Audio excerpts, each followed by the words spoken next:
Sobre os antihistamínicos e antiulcerogênicos, a histamina é uma palavra que vem do grego, né? Histos, que quer dizer tecidos, e essa substância, ela possui uma grande relevância devido à presença dela em quase todos os tecidos do organismo, nos mamíferos, né?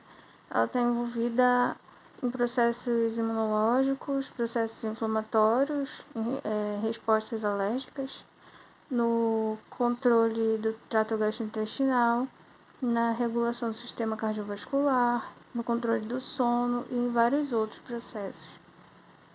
A histamina ela é produzida no organismo humano a partir da descarboxilação da L-histidina, que é um aminoácido, uma proteína essencial no organismo. E ali, no lado superior esquerdo, está a molécula da L-histidina, onde ela possui um carbono quiral, né? Um centro de quiralidade ligado a um ácido carboxílico, uma amina, né? E também um anel amidazólico, que é aquele anel ali com os dois hidrogênios. E a histamina, ela é formada a partir da histidina, da L-histidina, através da descarboxilase, né? Com a ajuda aí da vitamina B6, agindo como cofator. E é a partir da histamina que vai ser possível obter a ativação dos receptores histamínicos. Ali também está representado as duas vias metabólicas, né, para inativação dessa resposta imunológica,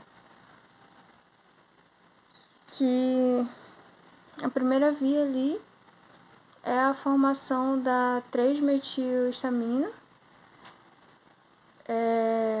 com a ajuda ali da metilação do anel, né? A metilação do anel amidazólico, com a ajuda da histamina N-metiltransferase. E aí, após a formação dessa molécula aí, 3-metilhistamina, vai ocorrer a oxidação pela diaminoxidase, com a ajuda também do aldeído desidrogenase, que vai formar o ácido 3-metil imidazolacético. Aí, esse ácido, ele vai ser uma representação do aumento da polaridade, né? Que vai ajudar na metabolização, na eliminação dessa substância e na inativação, né, da atividade dessa substância. Através do que? Da formação de ligações de hidrogênio devido à presença ali da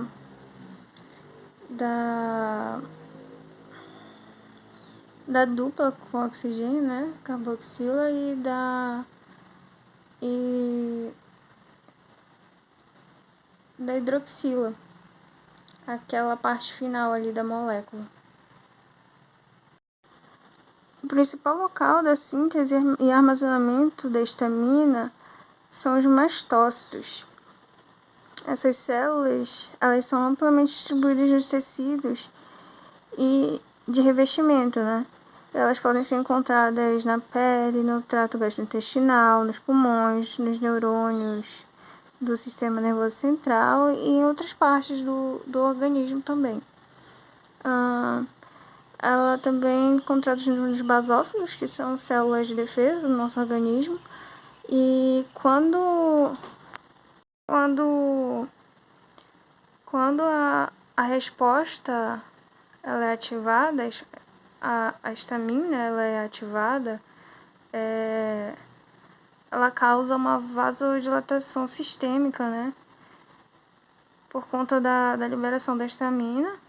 E essa histamina ela vai direto para a corrente sanguínea. E isso causa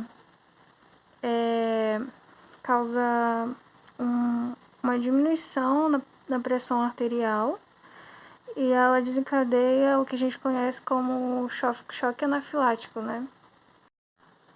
Os efeitos farmacológicos histamínicos, como eu já falei anteriormente, eles ocorrem em razão da interação com receptores específicos, que são conhecidos como H1, H2, H3 e H4. Esses são receptores metabotrópicos que estão diretamente ligados à proteína G. Eles são ativados por diferentes proteínas, mas todos são relacionados à proteína G. A tautomerização dessa molécula ela é importante para a questão da funcionalidade, a função, né, a atividade da molécula. Os teletautômeros, eles são importantes para a ligação inicial do receptor, que seria a ancoragem. Os prostautômeros são importantes na ativação dos receptores, ou seja, seria a ignição, né? A ativação da atividade da molécula, da histamina, do antihistamínico. De teletautômero, o tele quer dizer que o nitrogênio mais distante da etilamina é protonado, ou seja, o nitrogênio está acompanhado de um hidrogênio. Ele foi protonado. E o do prostautômero quer dizer que o nitrogênio mais próximo da etilamina é que está protonado.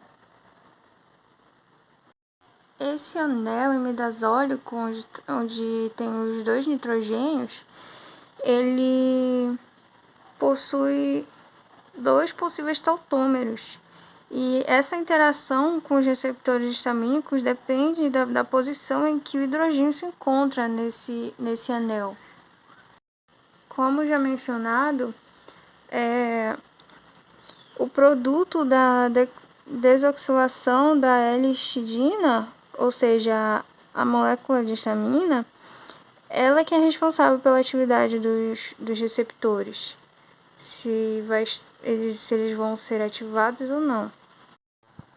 A interação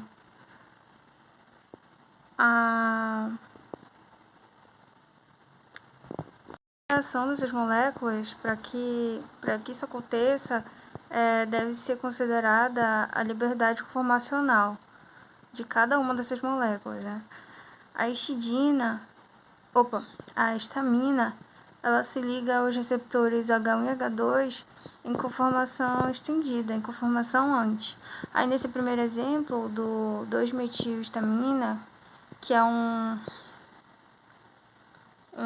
agonista, né? Agonista padrão farmacológico de receptores H1, é uma representação aí dessa conformação, onde ele vai ser ativado. Aqui tem outro exemplo, né? Em relação aos agonistas, né? Dos receptores H2 e H4, que é esse 4-metilhistamina. E logo abaixo tem o receptor aí de H3, o receptor H3, que é referente à conformação Gauss, né, a preferência dele. Nesse agonista aí, que é também um padrão farmacofólico, padrão agonista farmacofólico, existe restrição conformacional, existe aí uma repulsão da metila e a atração eletrostática. Essa repulsão e atração da metila, ela favorece essa conformação e, consequentemente, é melhor para os receptores H3. E isso tudo contribui para o desenvolvimento de fármacos antihistamínicos, né? No século XX, descobriram que o peperoxano era capaz de bloquear os efeitos da histamina em liberações anafiláticas. E a partir dele foi possível realizar modificações moleculares que geraram diversas outras moléculas com estrutura e atividade antihistamínica do receptor H1. Como, por exemplo, aí tem a molécula aí do piperoxano, que é um antiadrenérgico, né? E abaixo dele foi possível gerar outra molécula antihistamínica, né? Que são as etanolaminas. E também tem as etilenodiaminas e várias outras, além de alguns antipsicóticos e também antidepressivos. Algumas das propriedades farmacológicas e mecanismos de ação dos antihistamínicos do receptor H1 são, por exemplo, a boa absorção por via oral desses fármacos. E muitos deles podem ser transformados em sais solúveis para administração via intravenosa e intramuscular. Essas substâncias elas costumam ser metabolizadas no fígado pela enzima citocromo P450, geralmente, né? E esses metabólitos eles são eliminados principalmente pelos rins, mas também em pequenas quantidades pela bile, né? Os antihistamínicos do receptor H1 de primeira geração, eles são fármacos lipofílicos e eles podem causar muitos efeitos adversos no sistema nervoso central, o que não é muito vantajoso às vezes. Sobre a relação estrutura e atividade, a estrutura geral dos antihistamínicos é a presença de 2 anéis aromáticos originados de um grupamento X. Esse grupamento X ele é ligado a uma amina terciária terminal com espaçamento de 2 a 3 átomos de carbono, geralmente. E é possível observar o aumento do volume dos substituintes na amina terminal. Ele reduz as atividades dos receptores muscarínicos e, consequentemente, reduz também a atividade anticolinérgica. Isso pode ser vantajoso ou não, dependendo da necessidade, como eu falei anteriormente. Eles podem ser utilizados como antieméticos, né? No tratamento de cinetoses e dessa maneira ele seria ideal para o tratamento no caso do enjoo de movimento, aquele enjoo de viagem. E ele seria ruim no sentido de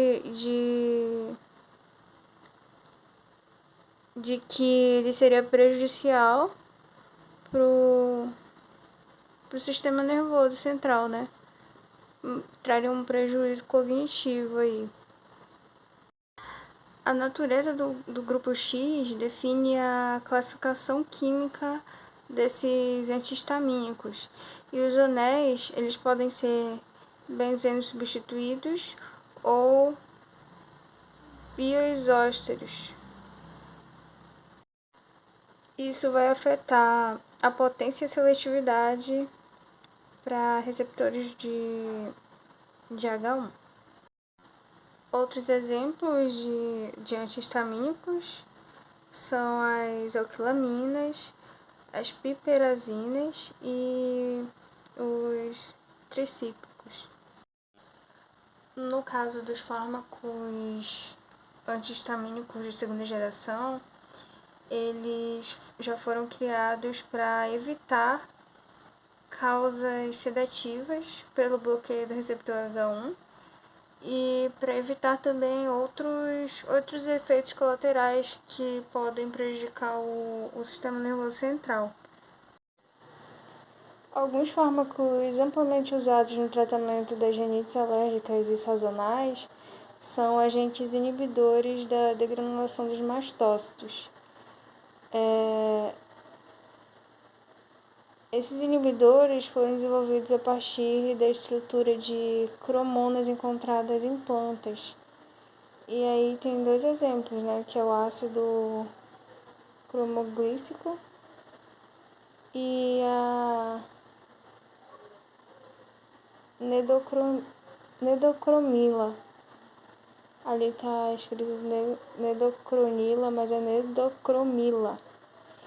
Esses dois, eles estão entre os mais importantes inibidores da resposta imunológica, né? Eles possuem um mecanismo muito diferente dos outros antialérgicos devido à sua origem, né? Eles não bloqueiam os receptores de histamina. Eles atuam como inibidores. Eles impedem a liberação da histamina e isso ocorre pela inibição da exocitose que age sobre a proteína reguladora do citoesqueleto. E sendo assim, ele é eficaz na prevenção de reações alérgicas, mas ele não trata dos efeitos causados pela histamina já liberada no organismo. Então, a eficácia dele é só na questão da inibição. Em relação aos bloqueadores de receptores de histamina H2 e os inibidores da bomba de prótons, eles são efetivos no tratamento da hipersecreção gastrointestinal. E começando pela histamina, ela estimula a liberação de ácido ao interagir com um tipo de receptor de histamina, que é o H2, que está presente na superfície da célula parietal. E esses bloqueadores H2 são fármacos que vão diminuir o estímulo da célula parietal para a produção do ácido. Então, quando diminui o estímulo da célula parietal, que é a célula responsável pela produção e liberação do H+, na luz gástrica, através da bomba de prótons, vai ocorrer a diminuição da produção do ácido clorídrico. E essa célula parietal,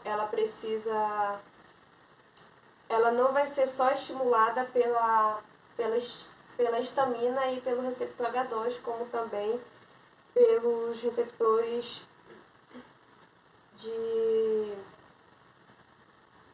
muscarínicos, o M3 e os receptores gastrina.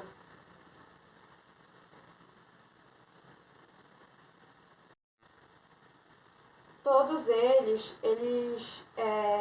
vão estimular a bomba de prótons na produção do ácido, que vai ajudar a manter o pH do estômago.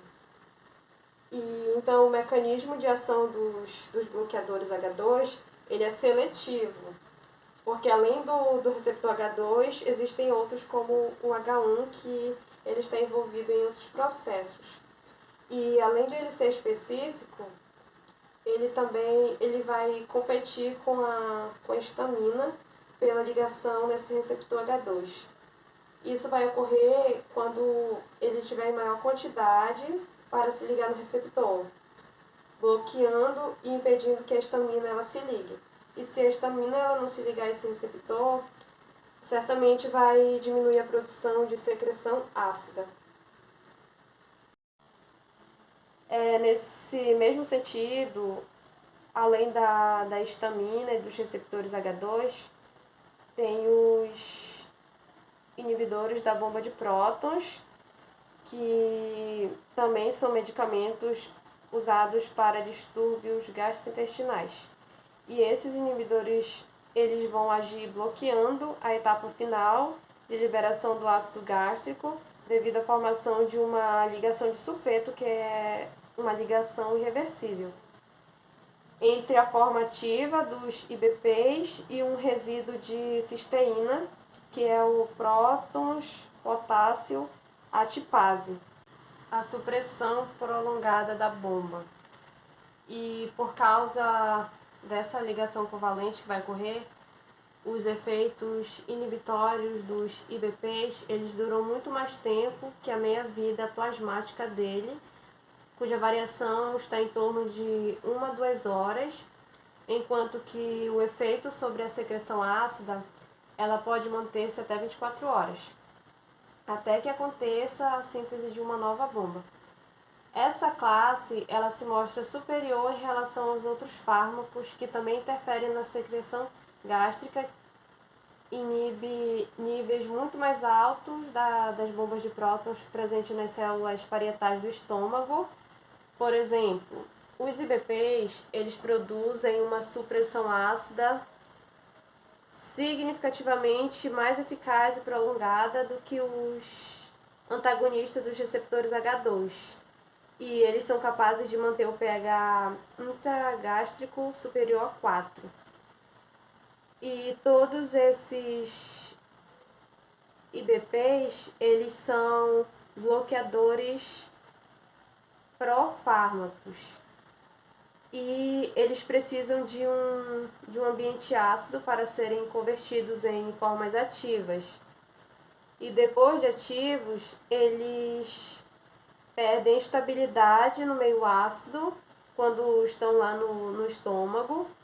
Por isso, esses fármacos eles são produzidos com um revestimento entérico, protegendo o fármaco para que ele não seja ativado antes de chegar no local de ação.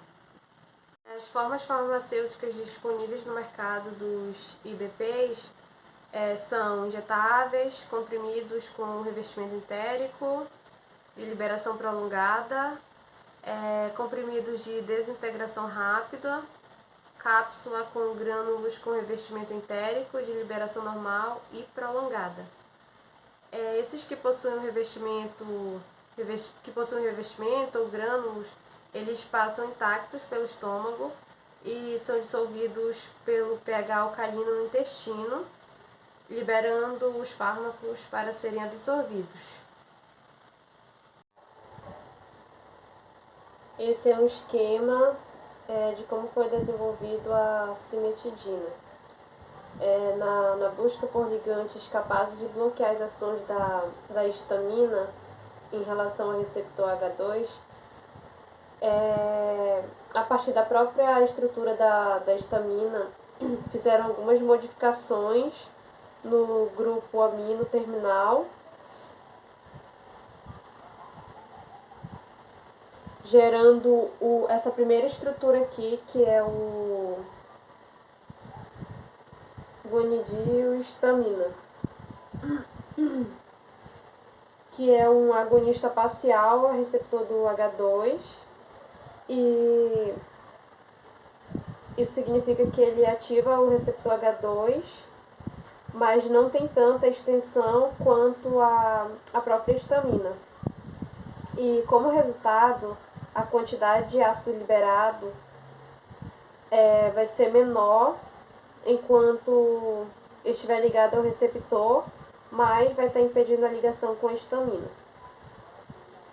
Depois dessa primeira molécula,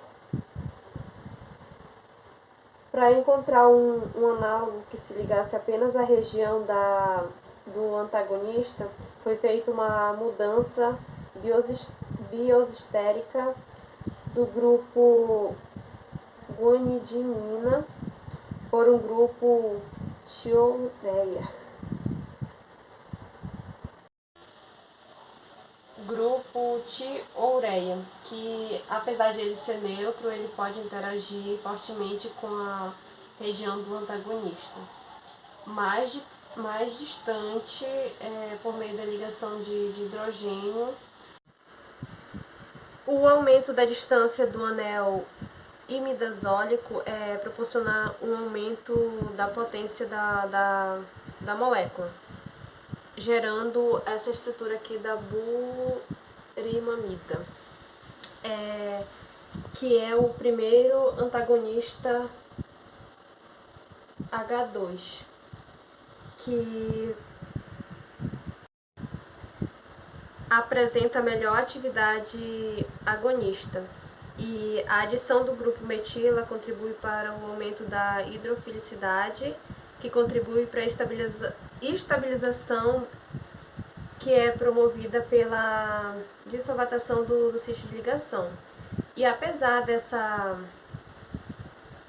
atividade da burimamida,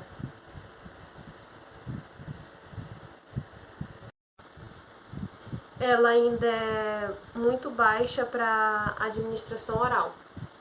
Por isso que foi realizado modificações adicionais adicionando o grupo sulfeto no segundo carbono da cadeia lateral, que deu origem a essa estrutura aqui da tiaburimamida. Com atividade antagonista maior do que a molécula anterior. Como o enxofre dessa molécula ele é um elemento retirador de elétrons, ele promove a diminuição do pKa no anel. E por isso, como ainda não é uma estrutura desejável, foi feita outras alterações, adicionando a metila no anel imidazólico, favorecendo o tautômero mais ativo. A metiamida, que é essa estrutura aqui. Mas, devido às suas reações adversas, os efeitos tóxicos no organismo, foi feito outras modificações através da substituição do grupo tioureia por guanidina, que tem baixa basicidade. O grupo ciano ele é um retirador de elétrons que reduz a basicidade da guanidina e proporciona a adequada interação com o receptor H2, por aumentar o caráter doador da ligação de hidrogênio. Essa última estrutura aqui, que é a cimetidina, que comparada às outras estruturas, ela não oferecia tantos riscos ao organismo e é a forma mais ativa. A partir da estrutura da cimetidina, foi possível obter informações muito importantes acerca da relação estrutura-atividade dos antihistamínicos H2. Primeiro, a modificação do grupo cianoguanidina por outros com menor basicidade fornece análogos mais potentes que a cimetidina. Isso por causa do caráter doador de ligação de hidrogênio. Além disso, os análogos sem o enxofre no espessante eles são menos ativos e, portanto, esse átomo ele foi mantido nos fármacos disponíveis.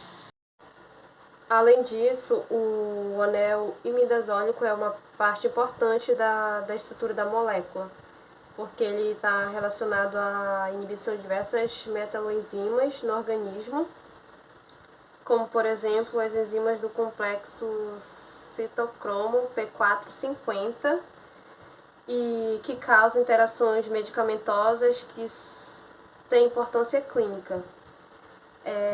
E também inclui as modificações no metabolismo de substâncias endógenas com os hormônios sexuais. Embora os antagonistas H2 tenham tido notável sucesso no tratamento de úlceras, eles foram substituídos pelos inibidores de bomba de prótons. E o principal representante é o omeprazol. A estrutura geral ela é composta por um anel peridínico com o espaçador metileno sulfinila e mais o anel benzanidazol. Esses inibidores de bomba de prótons, por serem bases fracas, eles só são ionizados em ambiente fortemente ácido, onde o pH ele é inferior a 4, e essas condições elas só são encontradas no canalículo, que é um local na célula parietal. Apesar de serem estruturalmente semelhantes, esses medicamentos eles apresentam variações em seus radicais, o que resulta em sua característica farmacocinética distinta, mas todos eles possuem a capacidade de bloquear a secreção gástrica de maneira igual, não apresentando diferença significativa quanto ao seu resultado. Quando esses fármacos eles estão no organismo, no local de ação, ocorre a protonação, desencadeando uma reação catalisada por ácido que ativa o fármaco, e que pode ser observada no mecanismo de reação. O mecanismo molecular ele vai gerar consequências, como por exemplo, como as condições ácidas elas são necessárias para ativar os IBPs, eles são mais ativos quando as células parietais elas secretam o ácido clorídrico ativamente e mostram pouca atividade quando essas células parietais elas estão em repouso. Além disso, outro fator é a ligação de disulfeto, que ela é formada entre o inibidor e a bomba de prótons, que é uma ligação irreversível, e os IBPs eles têm ação de longa duração. Além disso, eles possuem poucos efeitos adversos. Isso acontece em decorrência de, por exemplo, da enzima-alvo, ela está presente apenas nas células parietais. E os canalículos das células parietais, eles são os únicos compartimentos do corpo que possuem o pH abaixo, e o fármaco ele fica mais concentrado no local de ação, e o fármaco é rapidamente ativado perto do alvo. No geral, para que ocorra esse mecanismo de ação dos IBPs, é necessário que seja um profármaco e deve ter uma absorção para chegar na circulação, ter o metabolismo de primeira passagem e agir nas células parietais. E como isso ocorre?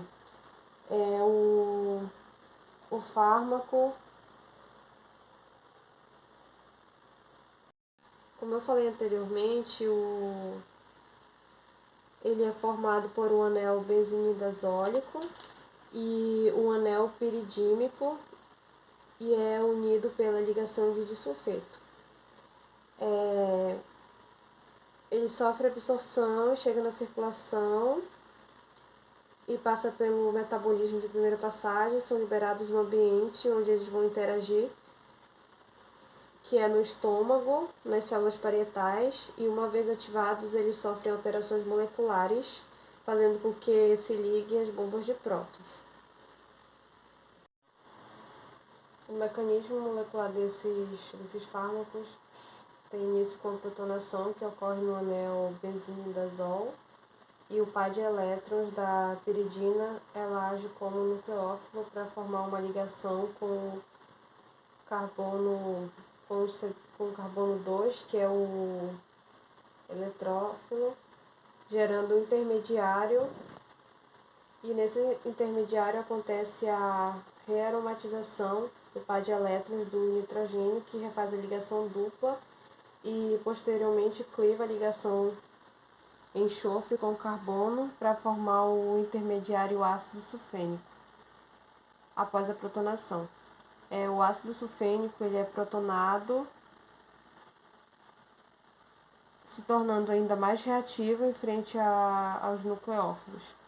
E ocorre uma reação através do ataque intramolecular do nitrogênio, do benzimidazol, no ácido sulfênico para deslocar a molécula de água, que é um bom grupo de saída. E a partir disso vai formar o peridino sulfenamida catiônico tetracídico, que atua como um inibidor irreversível da enzima e ela forma uma ligação covalente com o resíduo de cisteína na bomba de prótons, formando uma ponte de sulfeto. Esses receptores H3 eles são caracterizados como um receptor pré-simpático, que é capaz de controlar a liberação de histamina e de outros neurotransmissores. Isso significa que a ativação ou bloqueio desse receptor H3 pode causar infinitos efeitos no sistema nervoso central. Esses antagonistas do receptor H3, eles apresentam diversos potenciais terapêuticos, como, por exemplo, o tratamento de distúrbios de sono e da fome, e também no tratamento de epilepsias, esquizofrenia, doenças de Parkinson, Alzheimer, transtornos de déficit de atenção, hiperatividade e abuso de drogas. Apesar de todos esses potenciais terapêuticos apresentados em alguns estudos, nenhum fármaco foi aprovado até o momento. E o receptor H3 ele aceita moléculas de estrutura muito variadas, como é possível observar nessas duas figuras. E, no geral, esses ligantes desse receptor eles caracterizam-se por um núcleo aromático e um grupo básico. E as substituições nessas regiões são, em geral, bem toleradas, levam variados graus de afinidade pelo receptor. E o único fármaco com atividade antagonista relativamente seletiva sobre o receptor H3 é disponível na terapêutica, que é essa primeira molécula aqui, que é o pitolissanto. Esse fármaco ele tem uma estrutura bastante simples e ele recebeu aprovação na Europa e nos Estados Unidos para o tratamento de narcolepsia, que é um distúrbio do sono,